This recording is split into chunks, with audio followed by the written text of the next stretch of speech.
Ang programang ito ay rated SPG. Striktong patnubay at gabay ng magulang ang kailangan. Maaaring may masiselang tema, lengguwahe, karahasan, sexual, horror o droga na hindi angkop sa mga bata.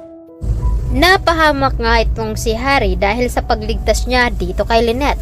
Ngunit nakita naman siya dito ni Dax at agad naman na ginapos at silang dalawa dito ni Lynette ay napahamak.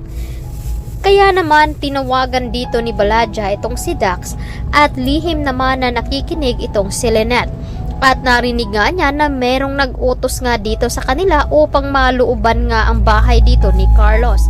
Samantalang pilit pa rin na hindi naniniwala itong si Giselle sa mga sinasabi dito ni Zoe at ni Moira. Dahil nga iniisip dito ni Giselle na may kinalaman talaga itong si Moira at si Zoe. At iniisip rin ito na may kasabwat ito sa pagdukot ng kanilang ama. Subalit ito namang si Moira ay nagtagumpay naman sa kanyang plano. Agad ngang nakatanggap ng text itong si RJ at nalaman nga doon na pinapakita dito ang picture ng kanilang ama na nakatali nga daw ito at tuguan. Kaya naman agad na tumawag itong si Baladja at humihingi nga ng 100 million pesos sa kapalit ng kaligtasan dito ni Lolo Pepe. Nagulat naman itong si Giselle dahil masyadong malaki na halaga ang hinihingi nila. Kaya naman tuwang-tuwa itong si Moira dahil nagtagumpay ang kanilang plano ni Baladja. Hindi na nga sila pagdududahan at nagkakapera pa. Ngunit 70% ang hinihingi ni Baladja at lugi nga daw itong si Moira. Agad naman sinunog dito ni Moira ang DNA na pinagawa dito ni Lolo Pepe upang hindi na nga nila malaman ang katotohanan tungkol sa hindi anak dito ni RJ itong si Zoe. Sinabi naman doon ni Baladja na walang tatawag ng pulis at dapat kapag maghatid nga ito ng pera ay si RJ lamang at mailigtas dito ang kanyang ama.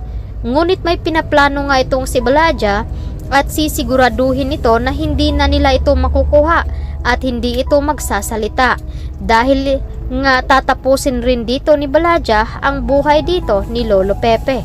At sinabi naman dito ni Moira na sana lang ay hindi daw siya idamay at sana lang ay walang kumanta sa kanilang plano. Ngunit kapag nalaman dito ni Zoe na may mangyayari dito kay Lolo Pepe, dito na nga mag-uumpisa ang konsensya sa kanyang sarili.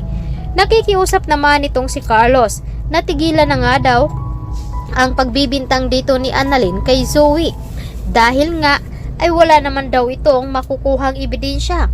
Ngunit naninigurado itong si Annalyn na meron nga tinatagong sikreto itong si Carlos at hindi daw siya titigil hanggat hindi niya natutuklasan ang buong katotohanan.